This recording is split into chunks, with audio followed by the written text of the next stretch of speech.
Sampurasun pamirsa, simkuring ayeuna aya di daerah Jawa Tengah. Anu jelasna simkuring ayeuna aya di padumukan wilayah Ungaran Semarang. Nuju naon simkuring di dieu kaleresan dina danget ayeuna simkuring parantos direncangan sagadengen simkuring nyaeta Bapak Sutikno. Tah pamirsa kumaha obrolan simkuring miwah anjeunna? Mangga urang taros ka Bapak Sutikno, anjeunna salaku tokoh budayawan Jawa Tengah. Salam rahayu Pak Sutikno. Salam rahayu. Apa kabar Pak? Ya. Apa kabar Bapak nih? Baik, semoga dalam pertemuan ini kita diberkahi Tuhan. Amin, ya. amin, amin. Dalam pertemuan ini saya ketemu dengan saudara saya yang barusan saja ini, tapi rasanya sudah lama sekali. Sudah lama nggak ketemu ya Om. Ya, ya, jadi apa ya, rasa ini sebetulnya tidak bisa ditipu. Betul. Ketika ketemu dengan satu rasa, bagaimana kita dalam satu mempererat tali persaudaraan dengan nilai-nilai budaya, itulah rasa. Bagaimana nilai-nilai budaya ini nanti dan akan kita transferkan dan kita jelaskan untuk generasi muda. Betul. Karena apa? Melalui simbol-simbol budaya itu adalah penuh makna, penuh filosofi. Dan inilah yang harus dimengerti oleh generasi yang akan datang. Melalui apa? Melalui perilakunya. Betul. Agar apa nantinya? Antar teman, antar keluarga menyatu dengan kebinekaan. Ya. Itulah warnanya Nusantara sebetulnya. Betul. Melalui nilai-nilai budaya inilah kita bisa menyatukan seluruh Nusantara ini menjadi ayam tentrem, gemah ripah, loh jinawi. Ya, itu intinya. Intinya ya. Apapun agamanya, apapun etnisnya, kita satu Nusantara harus kita pertahankan. Ya. Nah ini ada pemahaman yang saya ketahui bahwa arti daripada Nusantara itu menurut bahasa Sangsekerta itu terbagi menjadi dua, Nusa dan Antara. Iya. Nusa itu artinya kepulauan. Iya. Antara di antara. Iya, di antara. Berarti artinya Nusantara itu adalah gabungan dari sekian pulau, menjadi satu. Itu. Iya. Nah sekarang kalau menurut kacamata Om Tikno untuk budaya Nusantara itu sendiri seperti apa Om? Budaya Nusantara ini sungguh global, ya. Keragaman intinya. Maka di dalam dituliskan Bhinneka Tunggal Ika, ya. Itulah gambaran kebinekaan, bermacam-macam suku, bermacam-macam budaya disatukan dalam satu kebinekaan Tunggal Ika itu. Itulah yang harus kita pertahankan. Ya. Nah, terkait dengan kita harus mempertahankan kebudayaan Bhinneka Tunggal Ika yang sudah dipelopori oleh pahlawan-pahlawan kita sebelumnya, para leluhur kita sudah menciptakan nilai kebinekaan Tunggal Ika yang artinya berbeda-beda tetapi tetap satu jua. Nah, menghadapi situasi yang sekarang nih Om, nih sekarang nih lagi rame, lagi viral, beda-beda dikit, beda-beda paham, beda-beda etnis. Nah, artinya nilai Bhinneka Tunggal Ika itu sendiri sekarang sudah seperti apa menurut Om Tikno sendiri? Ya, meskipun dipandang bukannya sudah luntur ya, tidak. Tapi kita selaku orang tua harus selalu mengingatkan. Apapun yang terjadi di situasi sekarang ini, bisa dikatakan istilahnya dunia politik ya. Betul. Itu bisa memecah belah karena pemahaman yang berbeda. Ya. Karena kita kembali lagi ke Nusantara adalah satu, bagaimana Nusantara ini dan harus dijelaskan ke anak cucu kita bagaimana agar menciptakan suasana rukun. Ya. Ya, itu saja. Ya. Ya, melalui apa? Melalui peninggalan leluhur dari simbol-simbol yang ada. Ya. Baik itu simbol-simbol bergambarkan Pancasila, Garuda Pancasila, itulah simbol. Ya. Itu salah satu simbol. Ya. Bagaimana sayapnya jumlahnya 17. ekornya 8 dan bulu Betul. lehernya itu 45. Betul. Dadanya ada beberapa simbol yang harus dipahami. Betul. Itulah kesejahteraan sebetulnya. Ya. Itu yang harus dipahami. Khususnya kami juga pecinta budaya, khususnya Tosan Aji, ya. Di balik simbol keris ini ada nilai-nilai budaya, yaitu filosofi yang harus dipahami untuk generasi muda. Nah, sebentar Om, Ya. saya potong dulu. Ya, Om Tikno tadi bicara masalah di balik keris-keris ini. ya, Ini saya lihat nih, ada di sini, ada di sana juga senjata tajam tuh, ada di sebelah sana semua. Ya. Itu pemirsa YouTube dimanapun Anda berada, ini Om Tikno ini rumahnya dikelilingi oleh keris, senjata tajam, entah itu tumbak dan lain sebagainya. Nah ini yang mau saya tanyakan Om, ini keris asli atau keris buatan baru? ya, Nah itu dia Om. ya. Begini, keris yang saya koleksi itu sebagian besar keris-keris lama. Keris lama? Dan saya akan bicara bagaimana keris masa lalu, masa sekarang, dan yang akan datang. Oh. Itu yang harus dipahami. Fungsinya Fungsinya. apa kalau masa lalu. Sebentar, Ya. apa keris ini sendiri yang dinamakan pusaka yang ada di dalam keris itu sendiri, apakah betul wujudnya pusaka atau cuma sekedar simbol juga Om? Ya, kalau zaman dahulu, bilah keris ini sebagai senjata tajam. Betul digunakan Ya, sebagai senjata senjata tajam. Memang, betul. Ya. memang untuk berperang, Untuk berperang. melawan penjajah, untuk bela diri. Ya. Betul. Ada juga sebagai penyemangat atau piandel. Ya. Ada lagi keris yang untuk ageman. Ageman. Ageman itu di mana untuk upacara saja. Betul. Bagaimana kita menghadapi atau menghadap raja. Bagaimana dalam suasana pernikahan. Itu juga keris yang berbeda yang kita pakai. Ya. Nah, masa sekarang ini keris menjadi nilai-nilai budaya. Ya. Sebagai simbol saja yang mempunyai nilai sejarah yang luar biasa, dan harus kita pelajari. Sejarah itu merupakan tuntunan dari masa ke masa, ya, yang bermakna di kemudian hari nantinya. Untuk pedoman hidup. Ya, Ya. untuk itu. Maka simbol-simbol keris ini harus kita lestarikan. Ya, jangan sampai, maaf, ada yang mengistilahkan, wah itu musyrik. Ya, Ya. itu karena ya maaf, mereka belum paham tentang simbol, Belum tahu. belum Betul. paham tentang nilai-nilai peninggalan yang mempunyai sejarah yang luar biasa. Kita maklum saja.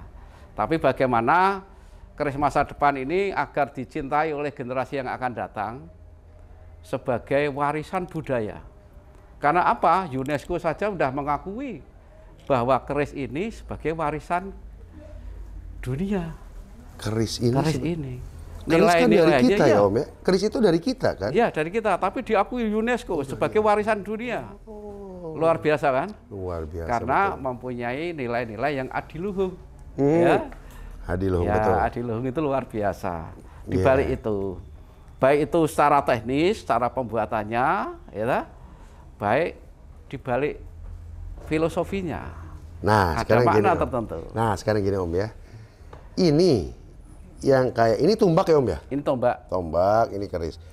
Om bisa dapetin ini dari mana sih? Ya, di samping peninggalan leluhur, juga ada teman-teman yang merasa tidak bisa merawat. Ya, Dalam arti kata tidak bisa merawat gimana tidak maksudnya? bisa merawat dalam arti bagaimana agar bilah keris ini awet, biar tidak kena tenyeng. Oh, ya kan? iya. Maka iya. juga di luar sana ada orang yang mengatakan, wah ini musyrik, ini harus dibuang. Saya mendengar itu, janganlah dibuang. Lebih baik diberikan orang yang mampu merawat atau diserahkan ke museum, gitu ya. Jangan sampai musnah, karena itu mempunyai nilai-nilai sejarah yang luar biasa. Nah, bagaimana kalau ada banyak orang di luaran sana yang menghubung-hubungkan nuansa goib dengan keris itu sendiri? Ya. Menurut pemahaman Om Tikno gimana? Begini, goib ataupun tidak itu hanya istilah sebetulnya ya. Tapi jelas keris ini memang mempunyai semangat, ya. Semangat apa? Sebagai ageman, istilah Jawanya, ya. Karena di agem itu kan dia yakin kalau saya memiliki keris ini, saya akan melaksanakan tugas ini dengan selamat. Itu prajurit masa lalu, ya. Betul. Karena dia dibekali dengan sebuah pusaka yang dipusakakan itu, keris itu akan memberikan spirit. Ya, spirit. Nah di dunia sekarang itu pun begitu, masih simbol spirit. Karena apa?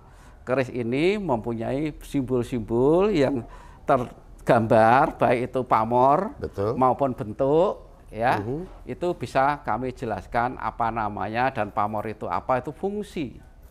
Ya. Nah ini saya kurang paham nih, Om. Ya. Penjelasan mengenai terkait dengan pamor ataupun fungsi dari bentuk sebilah keris ini. Iya.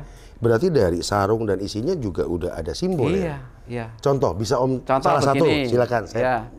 Barangkali semua pemirsa juga ingin mohon maaf, pemahaman ilmu. Seperti keris ini rangkanya ini bergayakan Yogyakarta, ya. Dari ciri khasnya ini, ya. Yogyakarta. Ya, gaya Yogyakarta. Ini namanya ladrang. Kalau sekilas kita memandang, bilah keris ini seperti perahu ya. Ya. Keris ini seperti perahu. Ya. Nah, mengapa? Karena moyang kita ini, ya, seorang pelaut. Lagunya begitu ya, nenek moyangku orang pelaut, berarti penjelajah.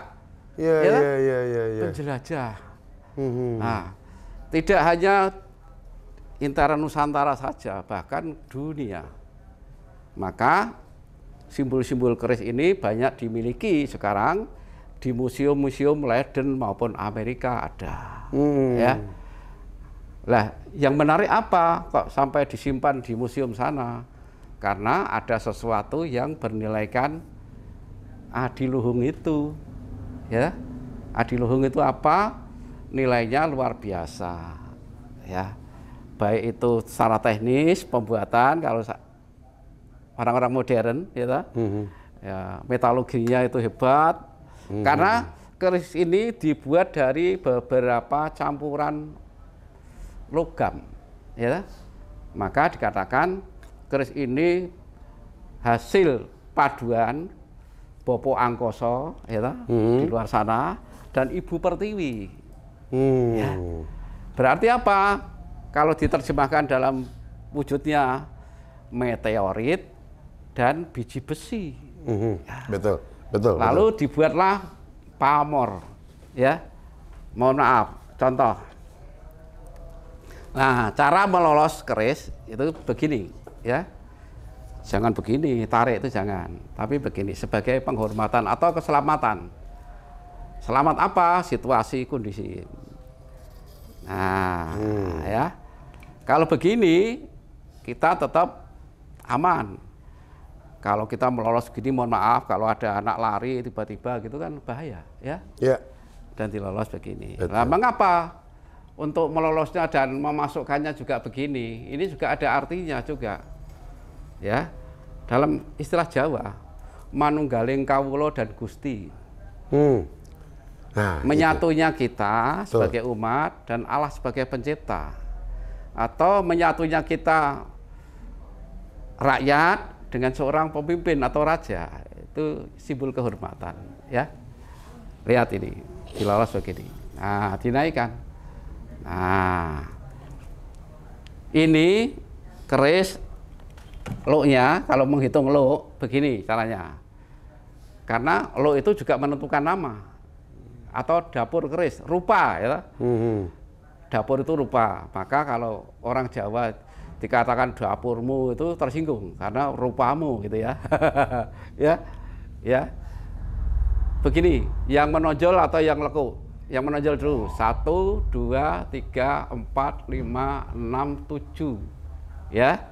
8, 9 dan seterusnya, ya. Nah, kalau dilihat dari bentuknya ini, nah, keris ini namanya carang soko, ya.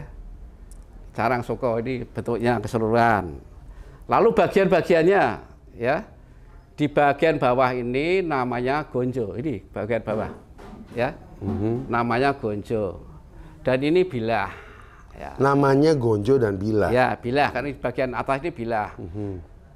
Di bagian yang menancap di ini, ya, handle ini, istilahnya handle, atau ukir, jangan dikatakan gagang. Kalau gagang itu gagang pacul atau gagang arit. Ya.